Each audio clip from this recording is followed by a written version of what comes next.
Hi friends, welcome to VividTech. இந்த வீடியோவில் நம்ம Android மொபைலில் சிம் கார்டை எப்படி டிசேபிள் பண்ணுறது அப்படின்றத தான் பார்க்க போகிறோம்.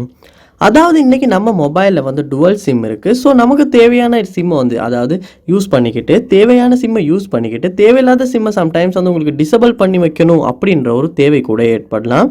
இல்லாட்டி சிம்மை ஆஃப் பண்ணி வைக்கணும் அப்படின்ற ஒரு தேவை ஏற்படலாம்.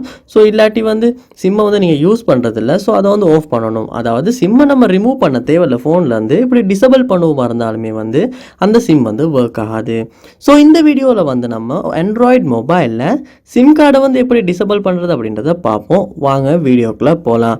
வீடியோ கடைசி வரைக்கும் ஸ்கிப் பண்ணாமல் பாருங்கள். இதான் நம்ம சேனலுக்கு ஃபஸ்ட் டைம் வந்திருப்பீங்களா இருந்துச்சுன்னா நான் தான் விக்னேஷ். மறக்காம நம்ம சேனலை சப்ஸ்கிரைப் பண்ணிவிட்டு அப்படியே பார்த்துல பெல் ஐக்கனையும் கிளிக் பண்ணிடுங்க.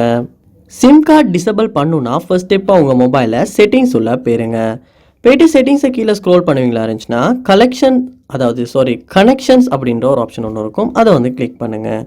கிளிக் பண்ணதுக்கு அப்புறமா இதில் சிம் மேனேஜர் அப்படின்ற ஒரு ஆப்ஷன் ஒன்று இருக்கும். அதையுமே கிளிக் பண்ணுங்கள். கிளிக் பண்ணோன்னே உங்கள் மொபைல் டுவெல் சிம்மாக இருக்குமா இருந்துச்சுன்னா சிம் 1 சிம் 2 அப்படின்னு 2 காட்டும். அதாவது இப்போ எனேபிள் பண்ணியிருக்கனால தான் இந்த எனேபிள் டிக்கும் காட்டுது. ஸோ நீங்கள் சிம் 2 டிசேபிள் பண்ண விரும்புகிறீங்க அப்படின்னா இந்த இடத்துல இந்த ஆப்ஷன் ஆஃப் பண்ணிக்கொள்ள முடியும். ஸோ டர்ன் ஆஃப் பண்ணுறீங்களான்னு கேட்கும். ஸோ அதுக்கும் ஓகே கொடுப்பீங்களா இருந்துச்சுன்னா உங்களுடைய சிம் 2 இப்போ டிசேபிள் ஆகிரும். சிம் 1 மட்டும் தான் ஒர்க் ஆகும். திரும்பவும் எனேபிள் பண்ண விரும்புவீங்களா இருந்துச்சுன்னா உங்களால் இந்த இடத்துல எனேபிள் பண்ணிக்கவும் முடியும். ஸோ இப்படித்தான் நம்ம ஆண்ட்ராய்டு மொபைலில் சிம்மை நம்ம டிசேபிள் பண்ணுறது இல்லாட்டி ஆஃப் பண்ணுறது. ஸோ இந்த வீடியோ உங்களுக்கு ரொம்ப யூஸ்ஃபுல்லாக இருந்திருக்கும்னு நினைக்கிறேன். இது போல் நிறைய வீடியோ பார்க்கணுன்னா கண்டிப்பாக நம்ம சேனலை சப்ஸ்கிரைப் பண்ணுங்கள். அப்படியே பார்த்துல பெல் ஐக்கனையும் கிளிக் பண்ணிடுங்க. தேங்க்யூ.